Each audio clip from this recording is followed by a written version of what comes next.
At your facility, all it takes is one phone call to escalate a situation into a regional emergency story. At the Silfab Solar plant in Fort Mill, South Carolina, they knew that they had some issues going on with leaks in the plant. During the early mornings of March the 5th, a drone flew over Silfab's campus. Somehow, that drone pilot knew to capture a ventilation fan that was in a dock door, and there was a notice taped to the door that read something to the effect that the fan was there, heating ventilation due to a leak within the plant. That drone pilot then picked up the phone and called 911. Emergency response was sent out, procedures were followed, the school was notified, and the school closed for the day. Of course, local news sent their cameras out as well, and were able to get photos from this unidentified drone pilot to broadcast all over the news. Let's step back and take a little bit closer look at what actually led up to this situation. We have a solar plant in Fort Mills, South Carolina, and within 48 hours, the plant faces 2 chemical leaks. The second one leads to school closures, and parents were, as you can imagine, confused, frustrated, as March the 5th became chaotic with unanswered questions. The school was shut down as students were arriving. The cause? An active incident at the neighboring solar plant. Again, 2 days prior, the same plant had an initial incident. That was Tuesday. The leak involved potassium hydroxide. The situation that caused Thursday's school closure involved hydrofluoric acid. The school stayed open on Tuesday, March the 3rd, when there was a potassium hydroxide leak. Then Thursday, hydrofluoric acid was reported as a leak.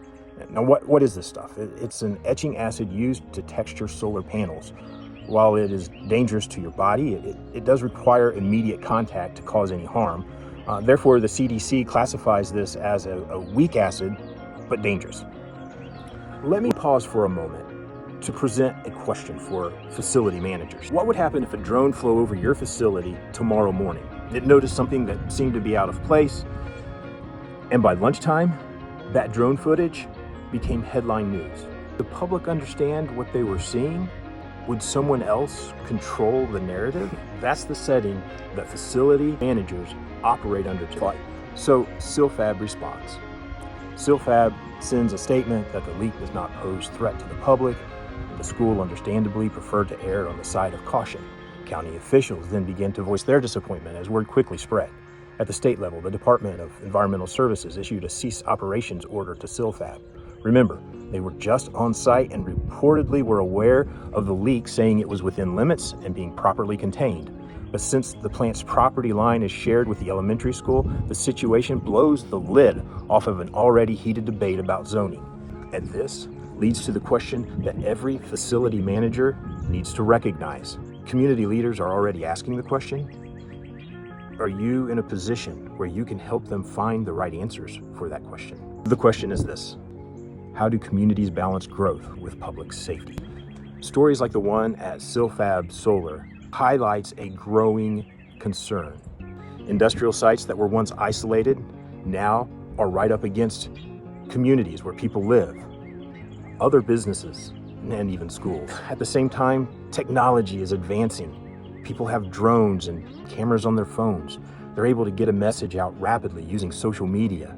People now have the ability to watch, document, and interpret what's going on your industrial site. For the serious facility manager, this changes your job. Compliance with departments like South Carolina's DES is essential, but it's not sufficient.